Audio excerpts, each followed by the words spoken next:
Você já escutou falar sobre reteté, cair no espírito, rodopiar na igreja, pessoas rindo descontroladamente também nas igrejas? Será que isso é uma obra de Deus? Será que nós encontramos na Bíblia alguém tendo esse tipo de comportamento, meus irmãos? Vamos analisar à luz das Escrituras e ver o que a palavra de Deus fala acerca desse assunto.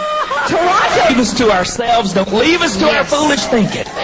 Lord, we want all that you have, all that you have. Yes. And Lord, if it blows our little minds, let them be blown. Father, we want all of what you have, all of what you have. We thank you. Hallelujah. Hallelujah.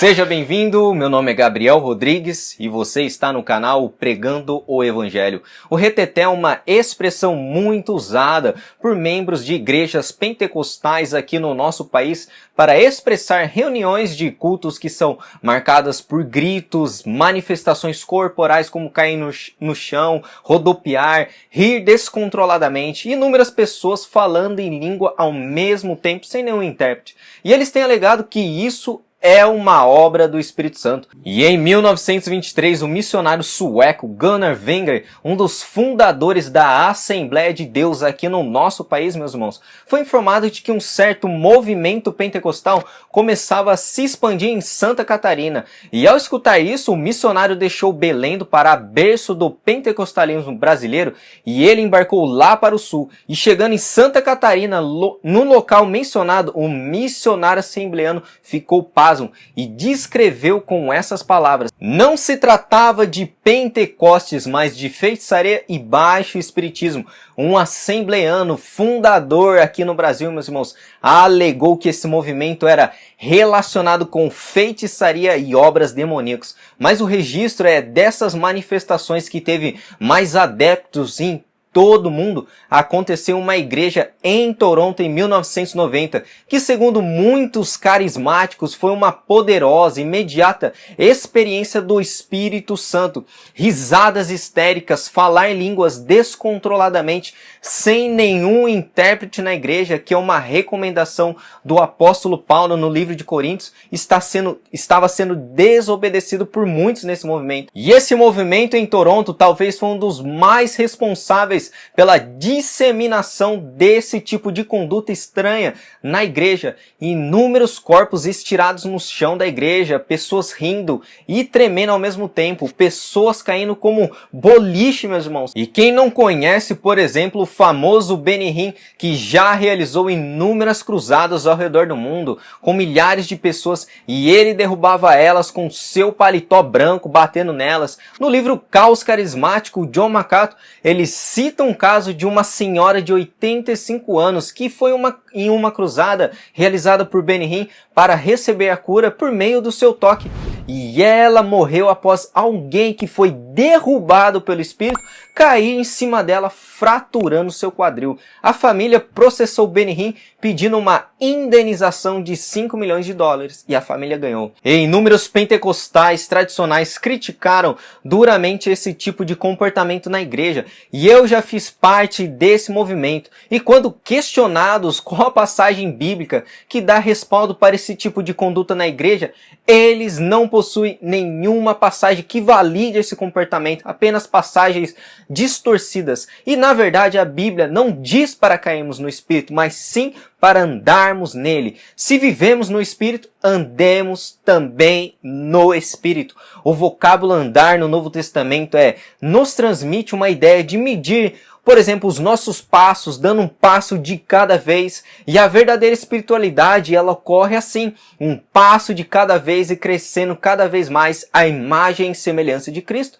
E a maneira de nós crescermos espiritualmente e nos submetermos ao controle do Espírito Santo é nos sujeitando à palavra de Deus. Isso que é andar no Espírito significa ser controlado pelo Espírito Santo através da palavra de Deus. E o que dizer dessas pessoas que caem no Espírito? Os exemplos, meus irmãos, que encontramos na Escritura de fenômenos assim semelhantes são muito raros. E é importante ressaltarmos que não tinham pessoas como intermediários, sabe, segurando na cabeça, como muitos ficam segurando o corpo das pessoas e elas caem. Quando Jesus, por exemplo, foi transfigurado, os seus discípulos caíram de bruços, tomados de grande medo. E nós encontramos o relato do profeta Ezequiel, Daniel, que foram tomados pela presença de Deus e caíram no chão, igual o apóstolo João na ilha de Patmos, quando ele escreveu o livro de Apocalipse.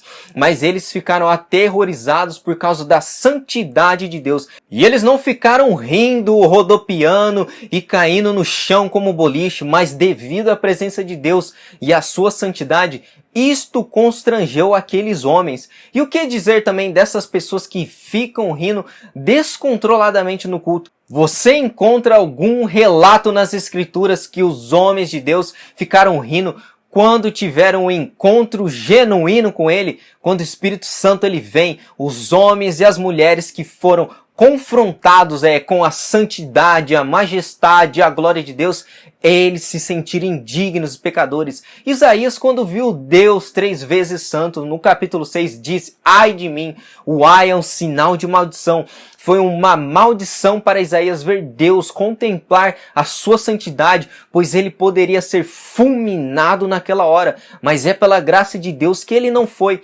Jesus escreveu no Sermão do Monte, meus irmãos: bem-aventurado aqueles que choram e não aqueles que riem. E quando o Espírito Santo vem até nós, ele nos revela o nosso pecado. E quando nós sentimos o peso do nosso pecado, o pecado da humanidade, nós não ficamos felizes e sorrindo e pulando. Há um senso de choro profundo, de tristeza angustiante. E não encontramos esse tipo de manifestação também no Antigo Testamento. Muito menos na igreja do Novo Testamento. E também muito menos na história do cristianismo. Aliás, esse movimento começou a ganhar força, como vimos em Toronto em 1990. E carismáticos e pentecostais que tentam defender esse tipo de movimento, apelando para os grandes avivamentos com Jonathan Edwards, John Wesley, George Whitefield, eles descrevem que pessoas caíam no chão no grande despertar,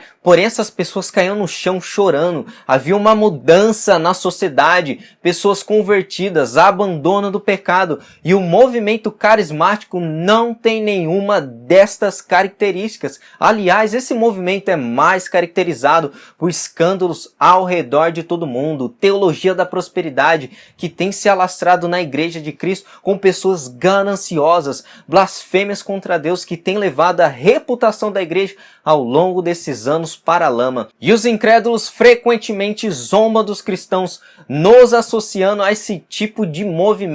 E é algo vergonhoso para a igreja que os cristãos sinceros sejam associados a esse tipo de bizarrice. E as Escrituras descrevem que as pessoas que possuem o Espírito Santo são caracterizadas por um autocontrole de si mesmo, domínio próprio, e não frenesi, descontrole de seus corpos, como vimos em muitas igrejas pentecostais. E a ordem e a decência na igreja é uma das características da presença do Espírito Santo habitando entre os cristãos. Aliás, esses movimentos são mais caracterizados por muita bagunça, sem domínio próprio, e muitas pessoas falando ao mesmo tempo em supostas línguas, sem nenhum tipo de interpretação na igreja, e pessoas estiradas no chão, caindo como boliche, gritando e uivando na igreja, não são características que honram o Espírito Santo de Deus. E aliás, nós encontramos as mesmas evidências de comportamentos assim em seitas. O próprio fundador dos Mormons, o Joseph Smith, ele escreveu que ele caiu no espírito. No livro dos Mormons, uma multidão de pessoas, ele descreve que caiu no espírito. A experiência de cair no espírito não é exclusiva dos pentecostais, mas também é registrada na Igreja do Santo dos Últimos Dias, meus irmãos. E é importante nós dizermos que as críticas não vêm apenas dos cristãos tradicionais ou cessacionistas, mas sim também dos pentecostais. Michael Brown, por exemplo, um pregador pentecostal, descreveu suas preocupações quando esse movimento ainda estava no início. Algo está errado. A maioria das pessoas está doente quando cai. e doente quando se levanta. E embora as pessoas que sofrem, caiam e se agitem, não parecem ter sido tocadas por Deus. A unção, ou pelo menos o que nós chamamos de unção, era forte o suficiente para derrubá-las, mas não forte o suficiente para fazê-las se recuperar.